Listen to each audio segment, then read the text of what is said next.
Okay बेटा, आज की क्लास रहेगी 11th हिंदी मीडियम के स्टूडेंट्स की।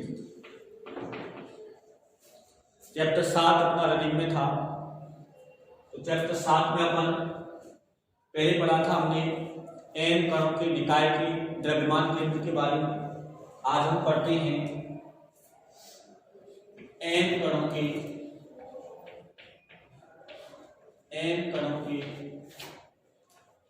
निकाय का रेखीय संवेग।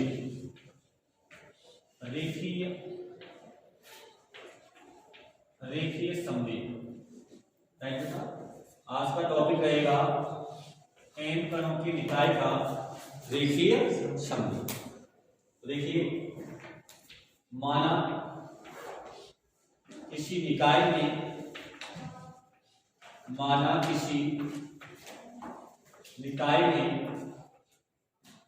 स्मॉल एन कण है,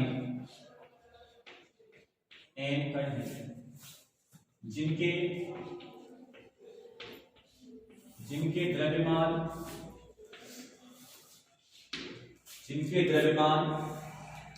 m1, m2 mn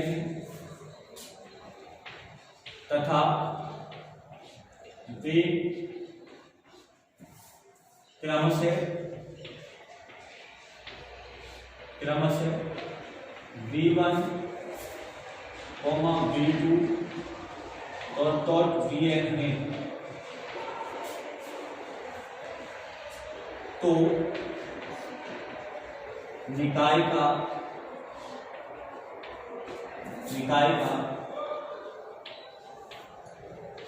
कुल संवेग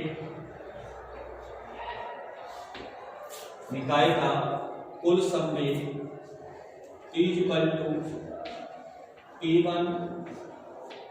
P2 प्लस Pn।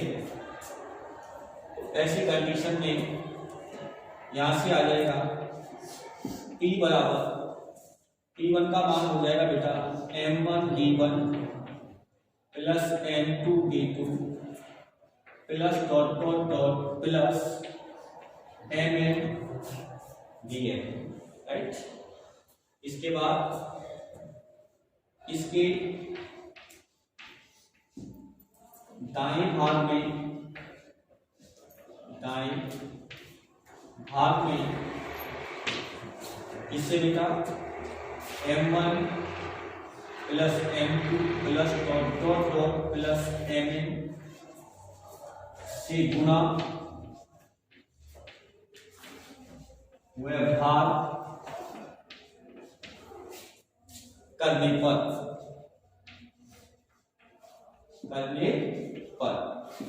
ये हो जाएगा P बराबर यहां से आ जाएगा m1 plus m2 plus plus mn। ये तो गुणा कर दिया बेटा, और यहां से आ जाएगा m1 v1 plus m2 v2 plus mn vn upon m1 plus m2 plus mn। तो ये हो जाएगा P बराबर यहां क्या हो जाएगा बेटा कैपिटल N, और ये हो जाएगा VCM वेक्टर राइट। तो यहां क्या है, यहां VCM बराबर तो है ये वाली राशि, कौन सी जो हम पहले पढ़ चुके हैं, plus m2 v2 plus plus mn vn upon m1 plus m2 plus mn, और ये कहलाता है बेटा द्रव्यमान केंद्र का वेग। द्रव्यमान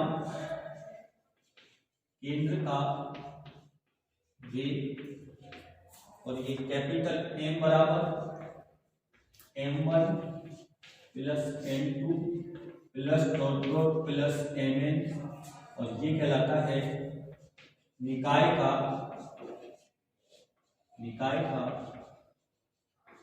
कुल द्रव्यमान।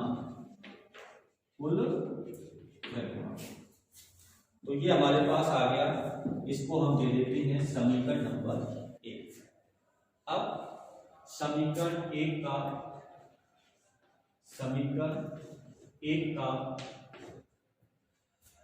स्मॉल t के सापेक्ष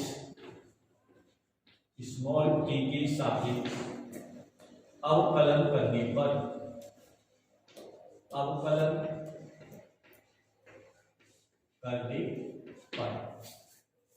तो इसका अवकलन करेंगे इसके सापेक्ष बेटा, स्मॉल t के सापेक्ष, तो ये हो जाएगा dp वेक्टर अपॉन dt बराबर हो जाएगा m, और ये हो जाएगा d VCM upon dt, right बेटा। अब यहां से ये किसको बताएगा, dp वेक्टर अपॉन dt बराबर ये बताएगा m, ये त्वरण हो गया ACM वेक्टर, क्या हो गया ACM वेक्टर। तो यहां से ये हो जाएगा dp वेक्टर अपॉन dt बराबर F वेक्टर, ये F वेक्टर कौन सा बल है, बाह्य बल, F बराबर m, यानी यहां F बराबर m ACM, मतलब निकाय पर लगने वाला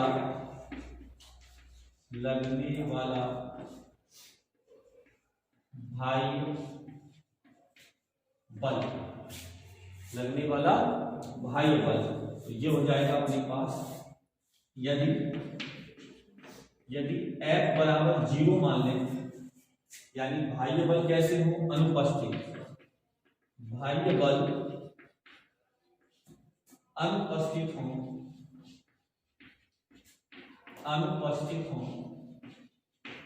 वैसी स्थिति में ये हो जाएगा dp वेक्टर अपॉन dt बराबर 0, और जब इसका समाकलन करेंगे बेटा,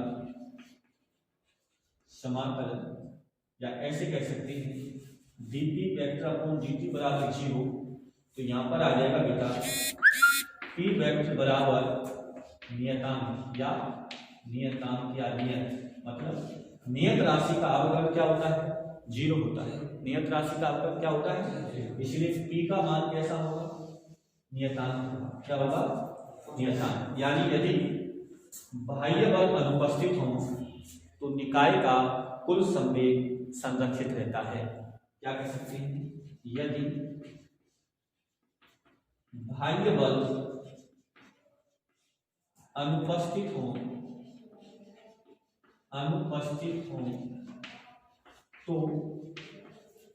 तो निकाय का कुल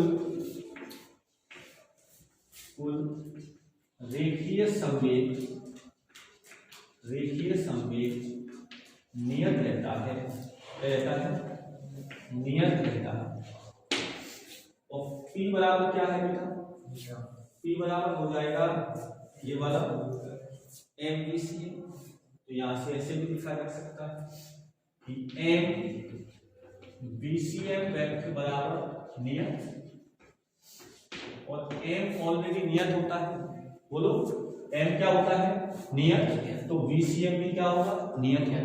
तो यहां से हो जाएगा VCM वेक्टर बराबर भी क्या होगा, नियत होगा। मतलब अगर बाह्य बल कैसे हैं, अनुपस्थित हैं, अगर बाह्य बल नहीं लग रहे हैं तो उसके कणों की गति कैसी होगी, नियत होगी, अर्थात वो बाह्य बल की अनुपस्थिति में निकाय गति नहीं कर सकता है। यानी द्रव्यमान की गति क्या होगी, नियत, यानी बाह्य बल F=0 होने पर निकाय निकाय आंतरिक बलों के कारण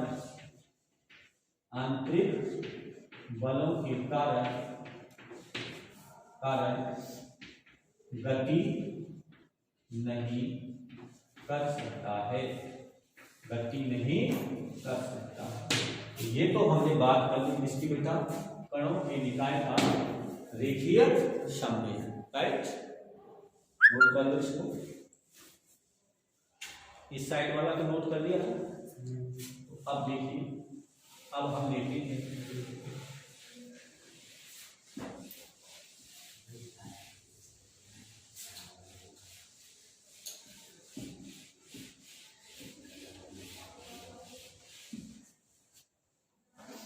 अगला, हम लेते हैं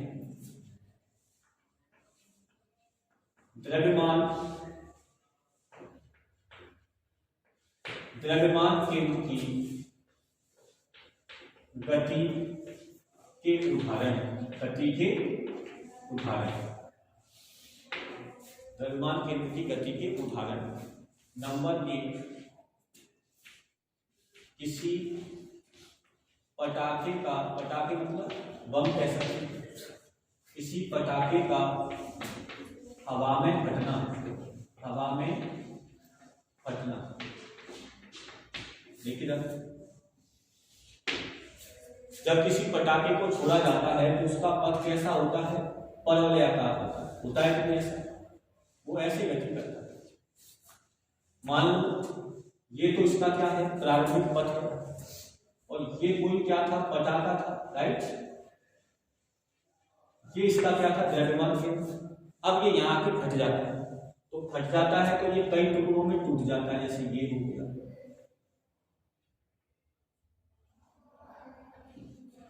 राइट बेटा। तो इन सब की गति कैसी होगी बेटा, सभी टुकड़ों की गति भी कैसी होगी, परवलयाकार। ये सारे टुकड़े जब जमीन पर आएंगे तो उनकी गति कैसी होगी, परवलयाकार। लेकिन ये फटा किसकी वजह से, आंतरिक बलों की वजह से, बाह्य बल नहीं लगा, किसकी वजह से, आंतरिक बल की वजह से। इसलिए आंतरिक बल यानी बाह्य बल 0 है, तो ऐसी स्थिति में इसका संवेग क्या रहेगा, संरक्षित, और वेग भी क्या रहेगा, नियत। इसलिए इस पटाखे का द्रव्यमान केंद्र किस पथ पर गति करेगा, परवलयाकार पथ पर ही गति करता हुआ चला जाएगा। यानी द्रव्यमान केंद्र उसी पथ पर गति करते हुए पृथ्वी से आकर के टकरा जाएगा, क्योंकि इसका विस्फोट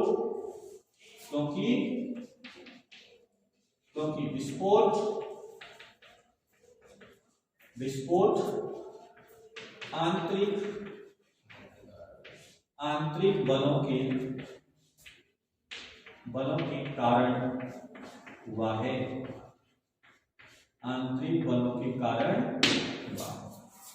दूसरा उदाहरण ले सकते हैं आप, रेडियो एक्टिव क्षय।